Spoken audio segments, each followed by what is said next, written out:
প্রিয় ও স্নেহের 2024 সালের নতুন বছরে দশম শ্রেণীর ছাত্রছাত্রী বন্ধুরা, আশা করি তোমার সঙ্গে ভালো আছো। আজ আমরা যে বিষয়টি নিয়ে আলোচনা করব, দশম শ্রেণীর সেকেন্ড সামেটিভ অর্থাৎ দ্বিতীয় পর্যায়ক্রমিক মূল্যায়নের বাংলার সিলেবাস, প্রশ্নকাঠামো এবং নমুনা প্রশ্নপত্র নিয়ে। প্রথমে আমরা সিলেবাসে দেখে নাও কী কী বিষয় তোমাদের সেকেন্ড সামেটিভ অর্থাৎ দ্বিতীয় পর্যায়ক্রমিক মূল্যায়নে থাকবে। দ্বিতীয় পর্যায়ক্রমিক মূল্যায়নের ক্ষেত্রে ফুল মার্কস থাকবে 50, তার মধ্যে 40 নম্বরের লিখিত পরীক্ষা হবে আর 10 নম্বরে তোমাদের প্রজেক্ট জমা দিতে হবে। 40 নম্বরে যে লিখিত পরীক্ষা হবে তার সিলেবাসে দেখে নাও কী কী বিষয় তোমাদের থাকবে। তোমাদের থাকবে বহুরূপী অভিষেক, সিরাজউদ্দৌলা, প্রলয়লাস, পথের দাবি। আর ব্যাকরণ থেকে থাকবে সমাস এবং প্রতিবেদন। আর সহায়ক পাঠ কুনি থেকে থাকবে 30 থেকে 49 পৃষ্ঠা।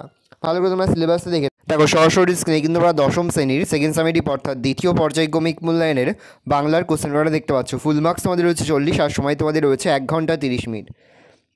দেখো একের দাগে রয়েছে সঠিক উত্তরটি বেছে নিয়ে লেখো যে কোনো 7টি পদী প্রশ্নে, মানে 1 করে 1 × 7 = 7। প্রথম, জগদীশবাবু সন্ন্যাসীকে যে খড়ম দিয়েছিলেন তাতে লাগানো ছিল রূপোর পাত, সোনার বল, সোনার রং, ব্রোঞ্জের বোল। উত্তর হবে সোনার বোল। প্রশ্ন, বিরাগী জগদীশবাবুর বাড়িতে খেয়েছিলেন পায়েস, পরমান্ন, ফল না জল। উত্তর হবে জল। প্রশ্ন, রাবণ ইন্দ্রজিৎকে অভিষেক করেছিলেন ফুলচন্দনে, কপালে তিলক দিয়ে, গঙ্গা জলে, মন্ত্র দিয়ে। উত্তর হবে গঙ্গা জলে। প্রশ্ন, কনক আসন ত্যাজ্যী বরেন্দ্র কেশরী হলেন রাবণ, ইন্দ্রজিৎ, বীরবাহু না বিভীষণ। উত্তর হবে ইন্দ্রজিৎ। প্রশ্ন, ওই নূতনের কেতন ওরে কেমন ভাবে? সাইক্লোনের মতো, কালবৈশাখী ঝড়ের মতো, আগ্নেয়গিরির মতো, ধূমকেতুর মতো। উত্তর হবে কালবৈশাখী ঝড়ের মতো। প্রশ্ন, কাদের প্রদীপ তুলে ধরতে বলা হয়েছে? নগরবাসীদের, মুমূর্ষুদের, বধূদের, বালিকাদের। উত্তর হবে বধূদের। প্রশ্ন, তেলের খনি মিস্ত্রিরা চাকরির উদ্দেশ্যে এসেছিলেন উত্তর বর্মায়, রেঙ্গুনে, ভামই, মেঘালয়। উত্তর হবে রেঙ্গুনে। তাহলে তেলের খনির মিস্ত্রিরা চাকরির উদ্দেশ্যে এসেছিল রেঙ্গুনে। প্রশ্ন, সমাস কথার অর্থ শব্দ গঠন সংক্ষেপ, বিস্তারিত না মিল। উত্তর হবে সংক্ষেপ। প্রশ্ন, উপমান ও উপমেয় মধ্যে অভেদ কল্পনা যে সমাসের বৈশিষ্ট্য তা হলো উপমান কর্মধারায়, উপমিত কর্মধারায়, রূপক কর্মধারায়, নিত্য সমাস। উত্তর হবে রূপক কর্মধারায়। লেখক লেখেন রেক পদটি হলো সমধাতুজ কর্তা, সমধাতুজ ধাতুজকরণ, উপবাক্যীয় কর্তা। উত্তর হবে সমধাতুজ কর্তা। তাহলে লেখক লেখেন নিম্নরেখ পদটি হলো সমধাতুজ কর্তা, সমধাতুজকরণ, উপবাক্যায়ী কর্তা। উত্তর হবে সমধাতুজ কর্তা। লেখক লেখে নিম্নরেখ পদটি হলো সমধাতুজ কর্তা। ক্ষয়ের দাগে রয়েছে কম বেশি 20টি শব্দের মধ্যে নিচের প্রশ্নগুলির উত্তর দাও যে কোনো 11টি। প্রতিটি প্রশ্নে মানে 1 করে 1 × 11 = 11। প্রথম, জগদীশবাবু কীভাবে সন্ন্যাসীর পায়ের ধুলো পেলেন? উত্তর হবে জগদীশবাবু একজোড়া কাঠের খড়মে সোনার বোল লাগিয়ে সন্ন্যাসীর পায়ের কাছে ধরলেন। সন্ন্যাসী পা বাড়িয়ে দেন, সেই ফাঁকে জগদীশবাবু সন্ন্যাসীর পায়ের ধুলো নেন। কোন বহুরূপী সেজে হরিদা বাসের যাত্রীদের মধ্যে আতঙ্ক ছড়িয়ে দিয়েছিল? এক পাগলা সেজে হরিদা বাসের যাত্রীদের মধ্যে আতঙ্ক ছড়িয়ে দিয়েছিল। ধিক মোড়ে বক্তা কেন নিজেকে ধিক্কার দিয়েছিলেন? শত্রু সৈন্য লঙ্কাকে ঘিরে ফেলেছিলেন আর ইন্দ্রজিৎ প্রমোদ কারণে সুখবিলাসে মগ্ন, এই জন্যই তিনি নিজেকে ধিক্কার দিয়েছেন। বিদায় এব দেহ বিধুমুখী, কে কার কাছে বিদায় চেয়েছেন? রাবণপুত্র ইন্দ্রজিৎ তার স্ত্রী প্রমীলার কাছে বিদায় চেয়েছেন। বধূরা প্রদীপ তুলে ধর, বধূদের প্রদীপ তুলে ধরতে বলা হয়েছে কেন? নববিধানের আশ্বাস নিয়ে মহাকালরূপী শিব আসছেন, তাকে বরণ করতেই বধূদের প্রদীপ তুলে ধরতে বলা হয়েছে। তোরা সব জয়ধ্বনি কর। কবি কাদের জয়ধ্বনি করতে বলেছেন? কবি পরাধীন ভারতের জনগণকে জয়ধ্বনি করতে বলেছেন। গিরিশ মহাপাত্রের হাতে কী ছিল? তো লিখবে গিরিশ মহাপাত্রের হাতে হরিণের সিংয়ের হাতল দেওয়া বেতের ছুরি ছিল। পরের প্রশ্ন, মনে হলো দুঃখে লজ্জায় ঘৃণায় নিজে যেন মাটির সঙ্গে মিশেই যায়। কোন কথা মনে করে অপূর্বর এমন মনোবেদনা? প্ল্যাটফর্ম থেকে বিনা দোষে ফিরিঙ্গি যুবকরা তাকে লাথি মেরে বার করে দেয় আর সেখানে উপস্থিত দেশি লোকেরাও এই অন্যায়ের প্রতিবাদ করে না। এ কথা মনে করে অপূর্বের এই মনোবেদনা। কোন সাজে হরিদার রোজগার ভালো হয়েছিল? বাইজির সাজে হরিদার রোজগার ভালো হয়েছিল। কাপিলা লঙ্কা, কী কারণে লঙ্কা কেঁপে উঠেছিল? মেঘনাদ প্রমোদ উদ্যানে থাকাকালীন লক্ষ্মীর মুখে বীরবাহুর মৃত্যু সংবাদ শুনতে পেয়েছিলেন। তখন ক্রোধে উন্মত্ত হয়ে তিনি ধনুকের শিলায় টান দিলে তা থেকে নির্গত ভয়ঙ্কর শব্দে লঙ্কা কম্পিত হলো। মহাকাল শিবের চোখের দৃষ্টি কেমন? মহাকাল শিবের চোখে যেন দ্বাদশ সূর্যের মিলিত আগুনে বিচ্ছুরণ ফুটে ওঠে। বর্মায় এসেছে এ খবর সত্য। কার বর্মায় আসার খবর সত্য ছিল? সব্যসাচী মালিকের বর্মায় আসার খবর সত্য ছিল। অনুসর্গ কাকে বলে? যে পদ বিশেষ্য বা সর্বনাম পদের পরে পৃথকভাবে বসে শব্দবিভক্তির কাজ করে তাকে অনুসর্গ বলে, যেমন থেকে, জন্য, দিয়ে ইত্যাদি। ব্যাসবাক্য কাকে বলে? সমাসবদ্ধ পদটিকে অর্থ অনুযায়ী যে বাক্যের সাহায্যে বিশ্লেষণ করা হয় তাকে ব্যাসবাক্য বলে। রূপক কর্মধারয় সমাস কাকে বলে?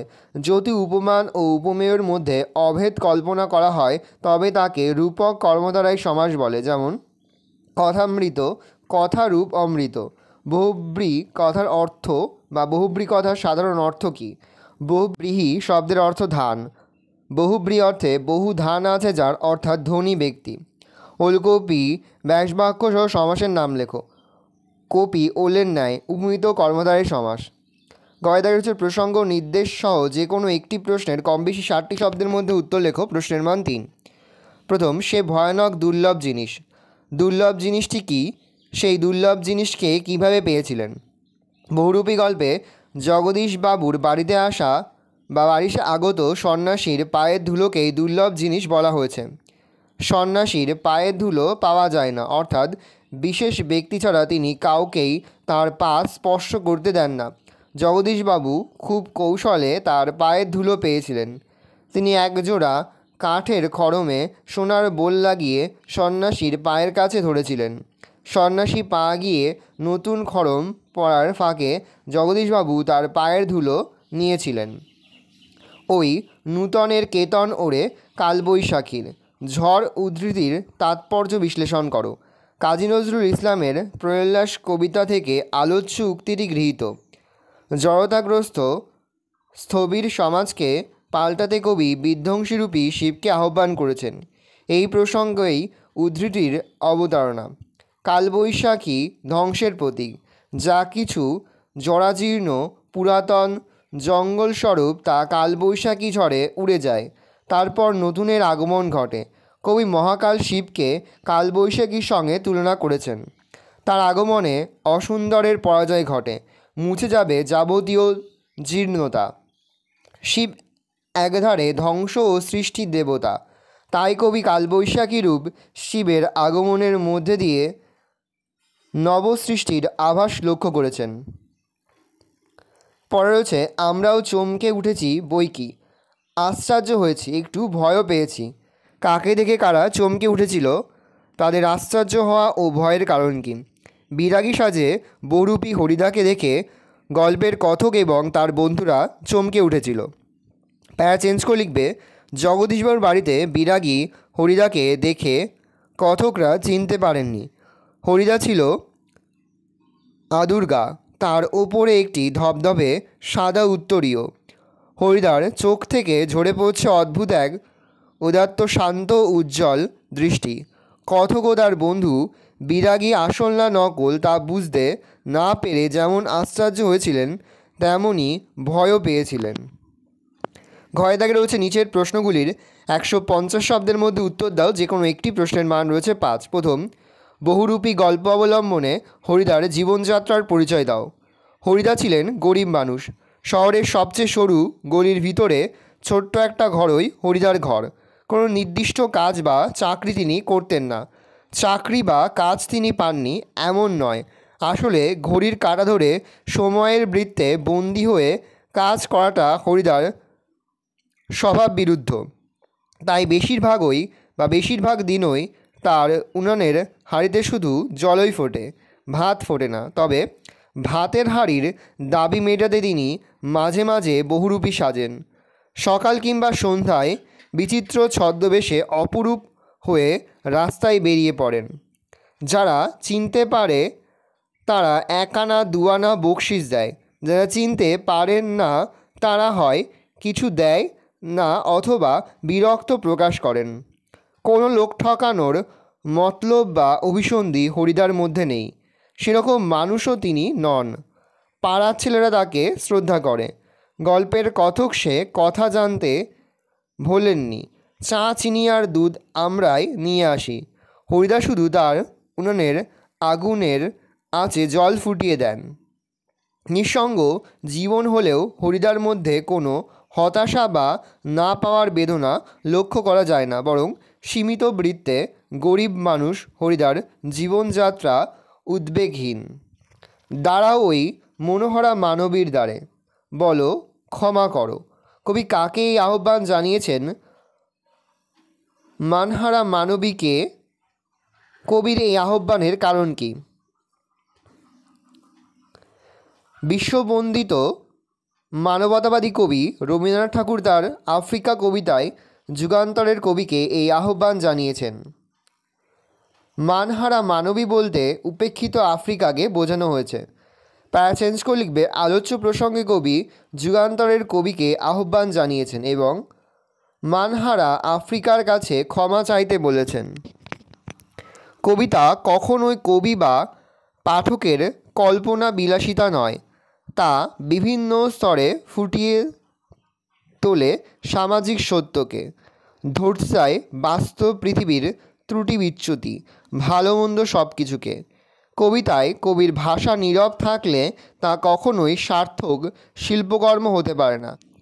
আফ্রিকা ঔপনিবেশিক প্রভুদের জান্তব্য অত্যাচারের রক্তাক্ত ক্ষত বিক্ষত এই ভূখণ্ডের মানুষ কৃতদাসে পরিণত।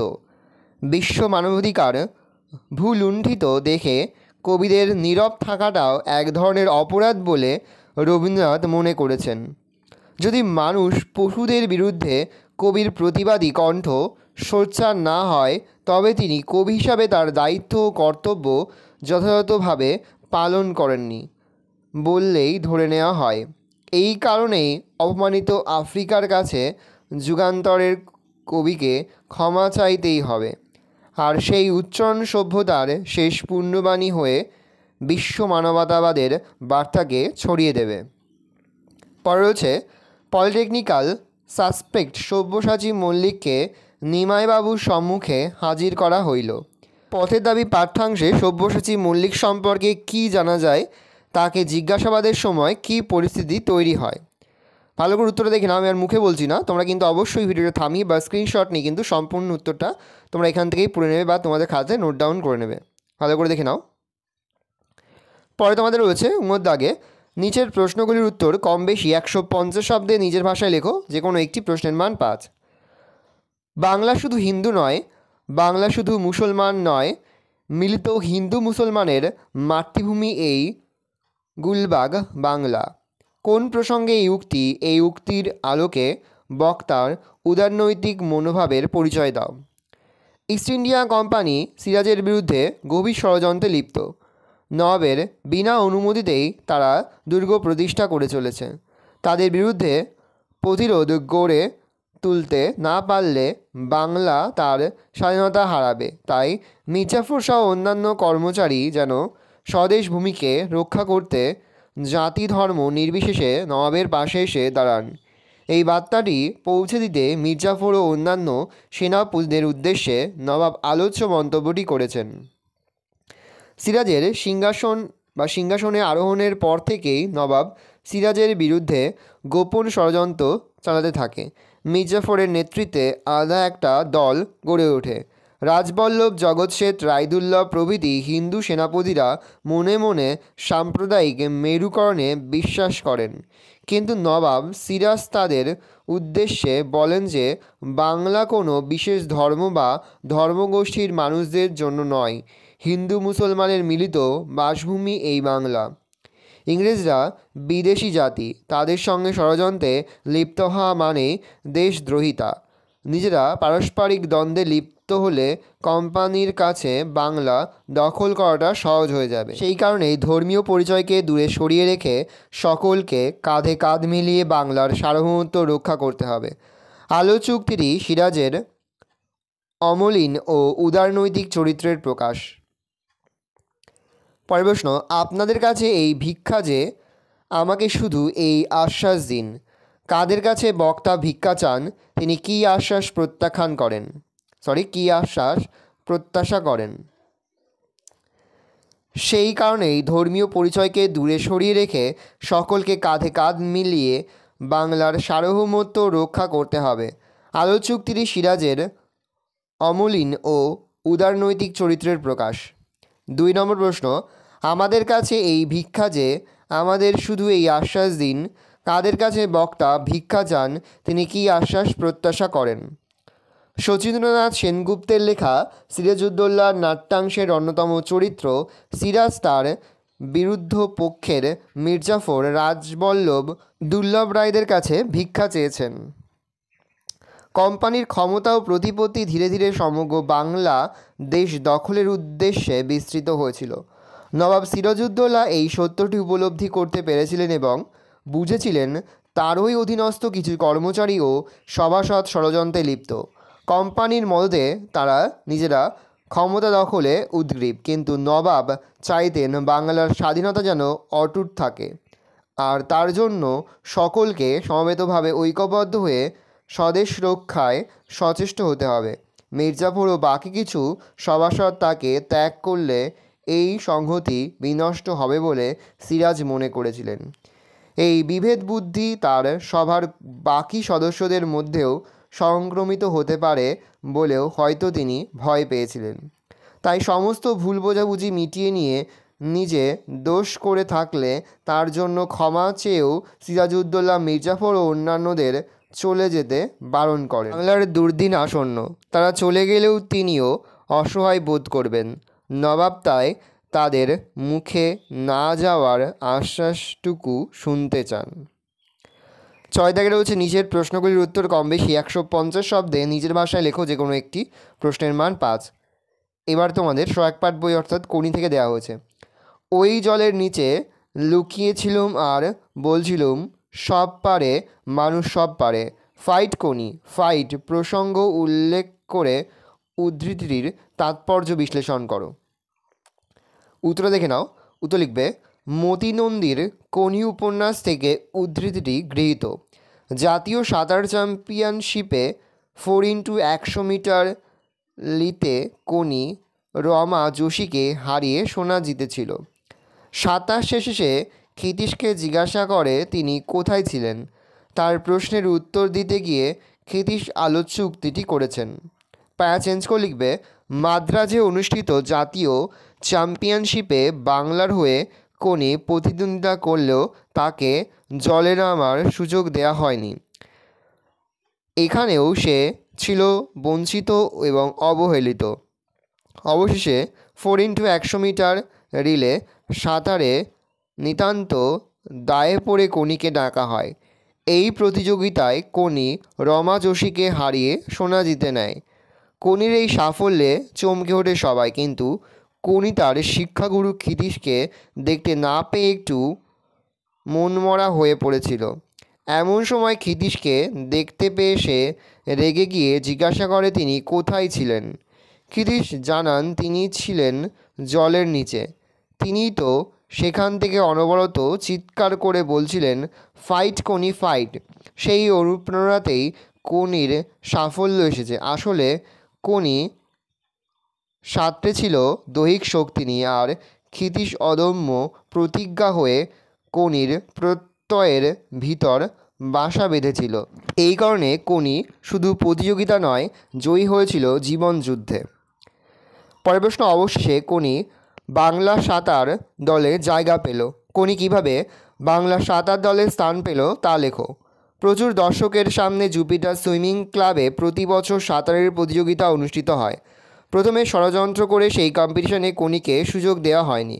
ক্ষিতীশ সকলকে দৃঢ়তার সঙ্গে জানান কোনি সুযোগ পেলে নিশ্চিতভাবে আমিয়াকে হারাবে। কমলদিঘিতে নির্দিষ্ট দিনে শুরু হয় জুপিটার ক্লাবের সাঁতার প্রতিযোগিতা। 100 মিটার ফ্রি স্টাইলে কোনি সহ আরও অনেকেই যোগ দেয়। গ্যালারি ভিড়ে উপচে পড়ে। প্রতিযোগিতা শুরু হলে জুপিটারের পক্ষ থেকে অমিয়া এবং অ্যাপোলোর পক্ষ থেকে কোনির সমর্থনে চিৎকার শুরু হয়। শুরুতে অমিয়া এগিয়ে থাকলেও 70 মিটারের পর থেকে সে পিছিয়ে পড়তে শুরু করে। অমিয়া প্রথমে 50 মিটার শেষ করে ঘুরতেই টর্নেডোর মতো ছিটকে আসে কোনি। ফাইট কোনি কোনি ফাইট। ক্ষিতীশের এই স্লোগানের সঙ্গে কোনির জন্য চারিদিক থেকে তখন ধ্বনিত হয় কাম অন বেঙ্গল চ্যাম্পিয়ন। কোনি তার ছন্দবদ্ধ হাত পায়ের ওঠানামার হিংস্র ভঙ্গিতে অমিয়ার আগেই ফিনিশিং বোর্ড স্পর্শ করে। কোনির জয়ে ক্ষিতীশ আনন্দে আত্মহারা হয়ে যান। অবশেষে সমস্ত প্রতিকূলতা পেরিয়ে কোনি বাংলার সাঁতার দলে জায়গা করে নেয়। পরে তোমাদের রয়েছে প্রতিবেদন রচনা, প্রশ্নের মান রয়েছে 5। নিত্য প্রয়োজনীয় দ্রব্যের মূল্য ঊর্ধ্বমুখী, এ বিষয়ে সংবাদপত্রের জন্য কম বেশি 150 শব্দে একটি প্রতিবেদন রচনা করো। হেডিং করবে সাম্প্রতিককালে অস্বাভাবিক মূল্যবৃদ্ধির জন্য সাধারণ মানুষের অসহায়তা। নিজের সংবাদদাতা, কলকাতা, 23শে মার্চ 2024। ডেট আর যেখান থেকে তোমরা লিখছো সেটা কিন্তু বদলে দেবে। চৈত্রের সূচনাতেই প্রকৃতি রাজ্যে নেমে এসেছে দাবদাহের আগুন, কিন্তু রাজ্যের অমর সাধারণ মানুষ বেশ কয়েক মাস ধরেই পুড়ছে মূল্যবৃদ্ধির আগুনে। চাল, গম, আলু থেকে শুরু করে প্রতিটি নিত্য ব্যবহার্য জিনিসের দাম এখন আকাশ ছোঁয়া। দিন দিন সোনার দাম যেন লাফিয়ে লাফিয়ে বেড়ে চলেছে। তেমনি চাল, ডাল, মাছ, তরকারি এবং ওষুধ ও অগ্নিমূল্য। সরকারি এবং আধা সরকারি কর্মচারী এবং অন্যান্য উচ্চ বেতনভোগীদের অবশ্য মূল্যবৃদ্ধির অনুপাতে বেতন বাড়ছে, কিন্তু অধিকাংশ মানুষ এবং তাদের পরিবার আজ এক দুর্বিষহ অবস্থার মধ্যে দিয়ে চলেছে। নিম্নবিত্ত মানুষ আজ সন্তানকে দুমুঠো অন্ন তুলে দিতে ব্যর্থ হচ্ছে। এদিকে বারবার ডিজেল এবং পেট্রোলের মূল্যবৃদ্ধি হওয়াতে অবস্থা আরও চরম জায়গায় পৌঁছচ্ছে। অর্থনীতিবিদ এবং কৃষিবিদরা জানিয়েছেন যে পর্যাপ্ত বৃষ্টি না হলে খাদ্যদ্রব্যের দাম আরও বাড়বে। কয়েকদিন আগে দক্ষিণ চব্বিশ পরগনা জেলার এক গ্রামে একটা গোটা পরিবার চরম দারিদ্র্য থেকে মুক্তি পেতে বিষ খেয়ে আত্মহত্যা করেছে। সুতরাং কেন্দ্রীয় ও রাজ্য সরকার যদি অবিলম্বে সাধারণ মানুষের পাশে এসে না দাঁড়ায়, তবে দেশ এক চরম সর্বনাশের অবস্থায় এসে পৌঁছাবে। ভালো করে দেখে নাও, এই রয়েছে টোটাল তোমাদের সেকেন্ড সামেটিভ অর্থাৎ দ্বিতীয় পর্যায়ক্রমিক মূল্যায়নের 10ম শ্রেণীর বাংলার কোশ্চেন পেপার। ভালো তোমরা কোশ্চেনটা দেখে নাও। এই ধরনের কোশ্চেন প্যাটার্নেই কিন্তু প্রতিটি স্কুলে তোমাদের কিন্তু সেকেন্ড সামেটিভ অর্থাৎ দ্বিতীয় পর্যায়ক্রমিক মূল্যায়নের প্রশ্নপত্র হবে, সেহেতু ভালো করে তোমরা কোশ্চেন পেপারটা দেখে নাও। আশা করি ভিডিওটা ভালো লেগেছে। ভিডিওটা ভালো লাগলে ভিডিও লাইক করে দেখলে ভুলবে না, আর আমার চ্যানেল নতুন হওয়া তো লাইক করে সাবস্ক্রাইব প্রেস করে পাশে বেল আইকনটা প্রেস করে যখন নতুন কোনো ভিডিও আপলোড করি সবার ফার্স্ট নোটিফিকেশন তোমরা পেয়ে যাও। আর এই ভিডিওটি তোমার বন্ধু বান্ধবী, আত্মীয়স্বজন সবার মধ্যে কিন্তু অনেক শেয়ার করে যারা এবছর 10ম শ্রেণীতে পড়ছে। আমরা কিন্তু ইতিমধ্যে 10ম শ্রেণীর প্রতিটি বিষয়ের সিলেবাস, প্রশ্নকাঠামো এবং নমুনা প্রশ্নপত্র কিন্তু আপলোড করে দিয়েছি। তোমরা যদি এখনও পর্যন্ত সেই ভিডিওগুলো না দেখে থাকো, ভিডিওগুলো কিন্তু তাড়াতাড়ি দেখে নাও। তোমাদের সকলকে জানাই আগামী পরীক্ষার অনেক শুভেচ্ছা এবং অভিনন্দন। কোথাও লিখতে বা বুঝতে যদি কোনো অসুবিধা হয় তাহলে কিন্তু নির্দ্বিধায় কমেন্ট সেকশনে কমেন্ট করে জানাতে একদমই ভুলবে না। আমরা কিন্তু ইতিমধ্যে 10ম শ্রেণীর প্রতিটি বিষয়ের সিলেবাস, প্রশ্নকাঠামো এবং নমুনা প্রশ্নপত্র কিন্তু আপলোড করে দিয়েছি এবং তার পাশাপাশি প্রতিটি বিষয়ে অধ্যায়ভিত্তিক উত্তর সহ সাজেশনও কিন্তু আপলোড করে দিয়েছি এবং লাস্ট মিনিট সাজেশনও কিন্তু আপলোড করে দিয়েছি। তোমরা যদি এখনও পর্যন্ত সেই ভিডিওগুলো না দেখে থাকো, ভিডিওগুলো কিন্তু তাড়াতাড়ি দেখে নাও। তোমাদের সকলকে জানাই আগামী পরীক্ষার অনেক শুভেচ্ছা এবং অভিনন্দন। ভালো করে দেখে নাও কোশ্চেন পেপারটা।